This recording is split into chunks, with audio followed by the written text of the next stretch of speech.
There it goes. There goes the legend.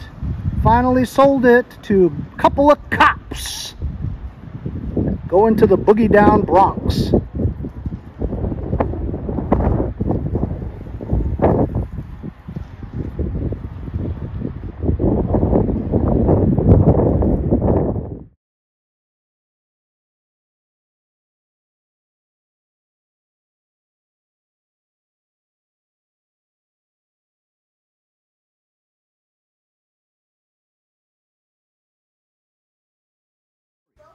Previously on Mowers and Blowers.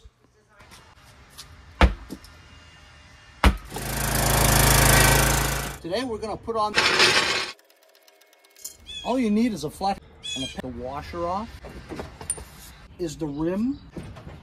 I'm going to do the same.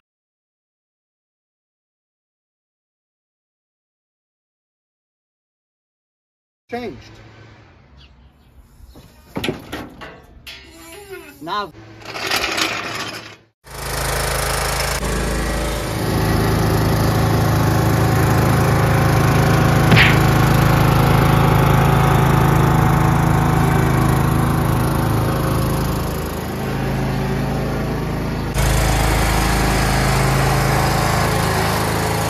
guys, how you doing? It's Henry at Mowers and Blowers. Today I'm going to be doing the valve clearances on this Z225 John Deere zero-turn.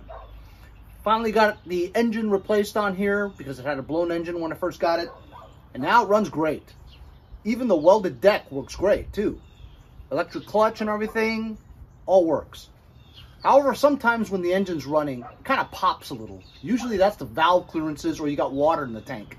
Since I got this, there was no gas in it, so it's not water. So I'm going to do the valve clearances. God knows when they were done before, right? Also, I'm going to try to clean the carburetor a little bit because I've never seen what's in the bowl. I'm going to try to drop the bowl, see if we clean it up a little bit because it runs a little rough unless you pull the choke up a little bit. So the choke is kind of like half on, half off for it to run right, which means it's probably dirty in the bowl. So we'll try that, see if it runs better. Clearances are 4 and 6, intake, exhaust. But first, as you know, recently I got 4 new wheels for my military UTV. I need to paint them because they're gray. I wasn't going to paint them because I didn't think I had enough paint. But looking over it, I've got like 1/8 of a can of some of this camouflage. Got 1/8 of a lighter camouflage.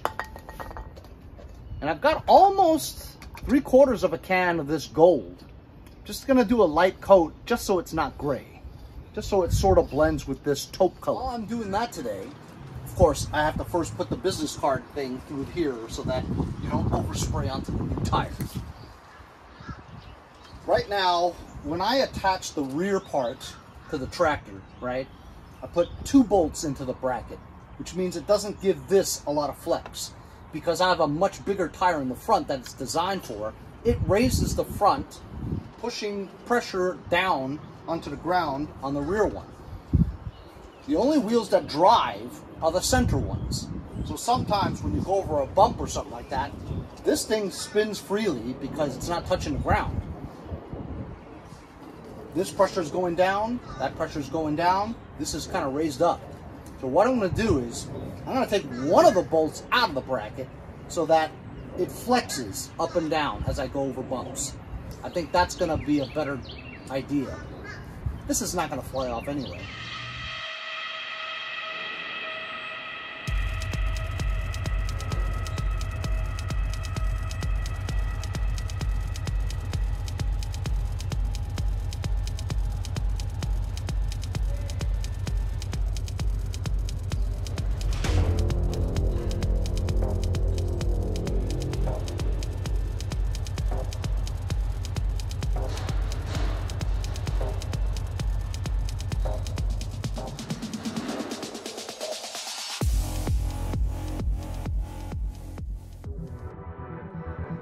So I was surprised. I actually had enough paint from one of those cans.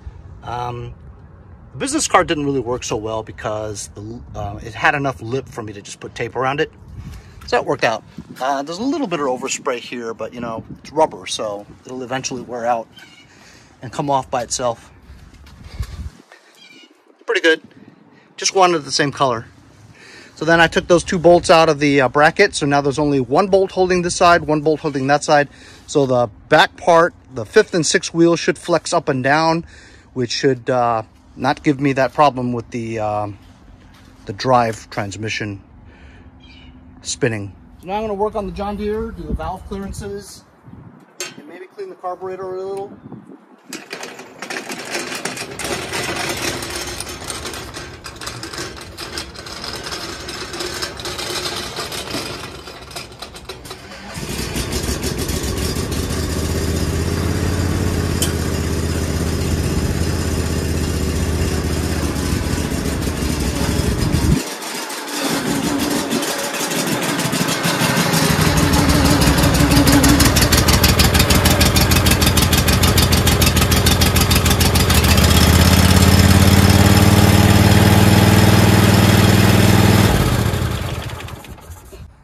Sounds pretty good already, but you need to just check the valve clearances. All right, so I got you here on the right side. This is the valve cover. A little bit of Earl is going to probably leak out. We're just going to check the clearances. I know from my other past jobs that the clearances on this is 4 and 6, and technically it's 2 to 5 or 5 to 7, so you just take the middle, you know. I really should have gotten a longer extension. So I got an extension, makes it easier. It's 3/8 bolts. On American stuff, it's usually 3/8. On like Kohler and Hondas, they're 10 millimeter. Because nobody wants to be universal. Everybody wants to be different. Oh, well, the Americans have the SAE. We need to go metric. So the only way I know how to do valves, I know that you can just rotate the flywheel, and when this is sticking up, you can do this one. When that's sticking up, you can do that one. But I want to make sure it's right. So I have to take the spark plug out and take a screwdriver and shove it into the piston area. Man, look at that spark plug. That is really rusty. It gives me an opportunity to check the spark plug at least. Anyway, I shove in a screwdriver, get it to top dead center, and then I'll know I can adjust both of these.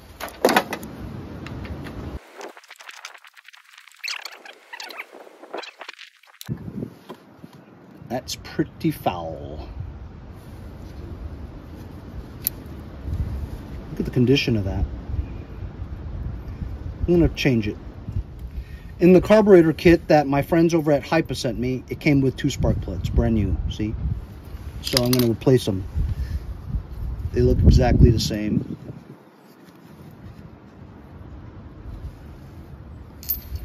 Different numbers, but come on, spark plug.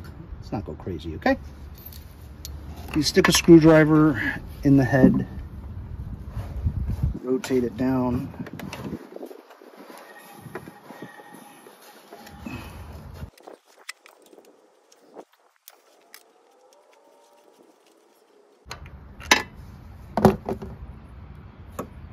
That's probably the exhaust stroke because it's very tight.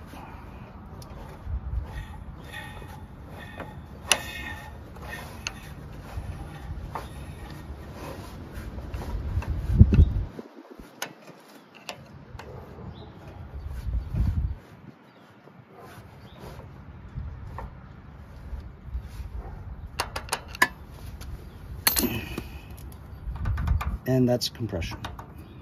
It seems to be really tight already. I don't think we need to do anything.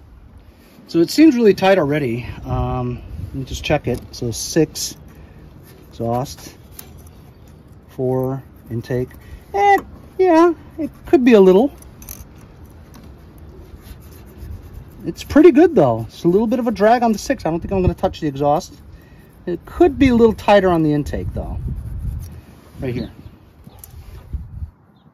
So I'm going to loosen the nut. And then you have the Torx nut on the inside that you can tighten. Too small.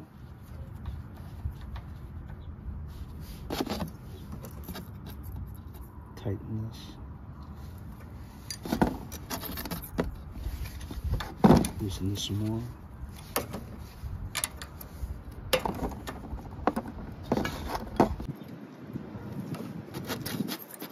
Oh, there we go. Got a good drag.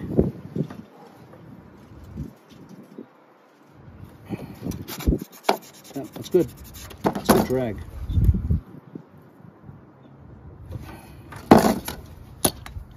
Tighten that. That's it. 6 has a good drag already. I'm surprised. Now we'll do the other side.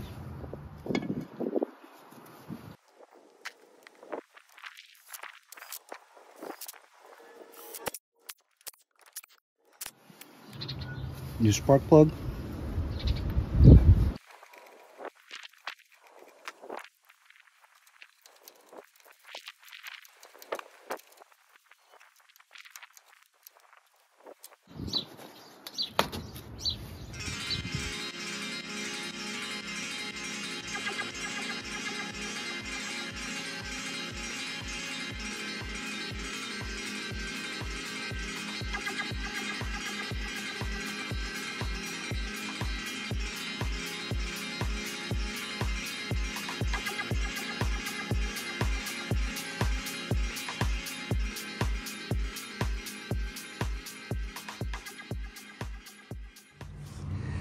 So to remove the carburetor from, or at least even the bowl, you have to remove the entire assembly here, the intake manifold, 2 bolts there. Before you take this off, you have to take off the whole shroud. So it's a pain in the balls. But I was determined to see what's in the bowl. I removed the bowl. Look at it. Not bad, but as you can see on the inside, about a couple of millimeters worth of rusty, corroded stuff on the bottom.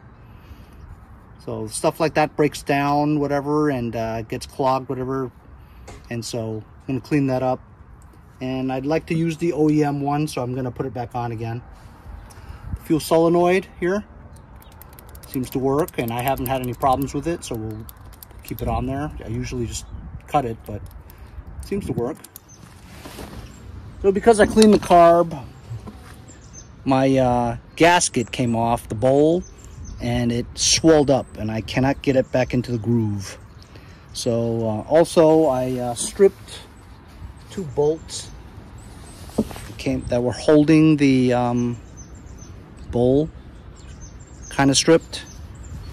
So because I have a brand new carburetor here from my friends over at HIPA, this is a new bowl with a new solenoid with 2 new bolts, new gasket.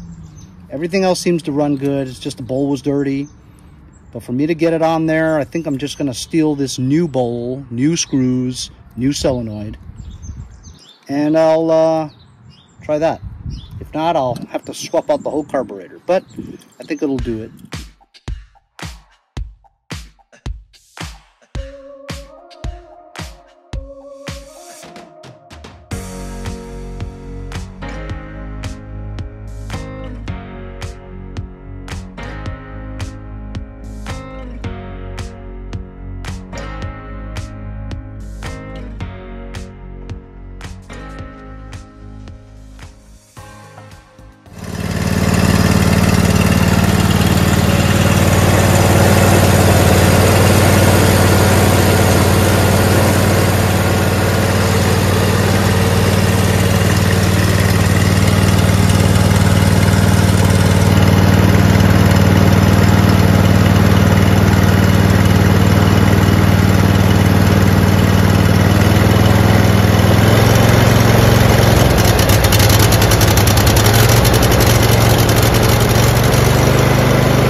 Fantastic. So adjusting the valve lash on it, the valve clearances, really helped it. It doesn't pop anymore because it was popping sometimes. Cleaning the bowl on the carburetor did the trick because now it runs smooth on full run. I didn't have to choke it. Also, inside the bowl, there was a main jet that came out, just came right out. You're supposed to be able to put it in, but it just fell out and it wouldn't stay up. So I took it out and I found out that the O-ring was all crispy and old. So I had a O-ring kit that I found the exact same one, popped it in there, shoved the main jet in there, and it's stuck there, you know? So that's what you need. A nice, pliable, good condition O-ring. That might have made a difference too. I did steal, I didn't put the new HIPA carburetor on there because the bowl, the main jet, and this is different from that. So if I wanted to use this, I'd have to take the whole thing apart and replace it. But I just needed the bowl, solenoid, gasket, and the main jet in there is completely different from that. This is plastic, inside there is brass. So I wanted to use the OEM one. The only thing I stole from this was the gasket that was not inflatedly blown up and replacing the O-ring on the main jet. So that did the trick. I'm really stoked. I'm gonna put everything back together again, and this thing runs like a champ.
As you saw, I was flying my drone around.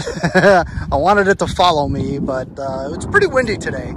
So it flew somewhere else and I lost it again. I couldn't find it. And then finally I used a GPS and I found it. It's in complete disarray. I think that's it for my drone flying. So we're all set with this. Looks like we're all set with this too. Paint came out good. And now I'm gonna drive it into the backyard and try to park it somewhere. I'm gonna see if I get stuck with the removing the 2 bolts from the bracket. So now it should flex in the back.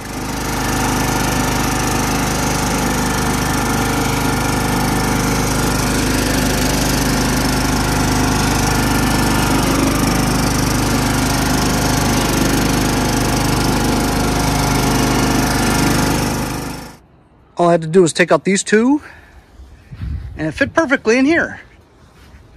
Sweet.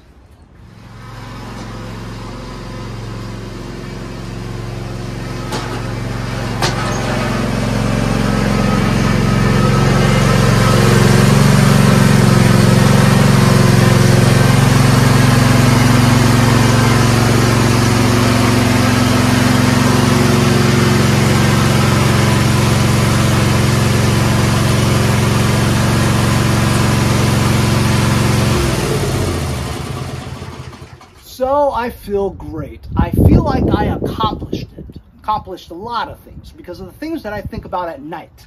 Oh, I gotta do this, I gotta do that. I don't feel good unless I fix the stuff that I have on my mind.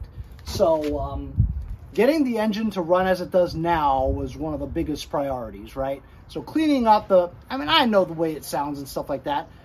It runs just fine, but it pops sometimes here and there and it kind of hesitates. Usually that's with crap in your bowl. I just simply wanted to take the bowl off and clean the bowl. Sure enough, there was crap in it. Now it runs great. Also a valve adjustment with a popping. Now it doesn't pop anymore.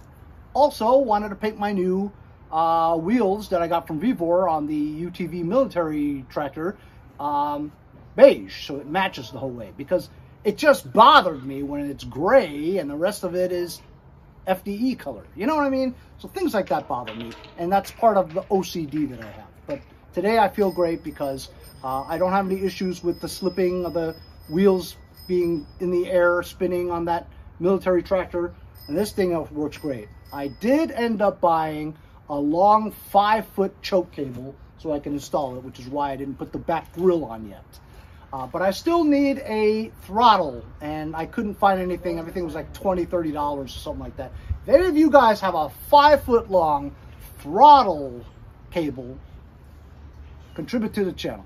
Thanks a lot, and I appreciate it. Hope you guys enjoyed today's episode. We'll see you guys next time on Mowers and Blowers. Mowers and Blowers, we push them in the garage, and they come out Friday!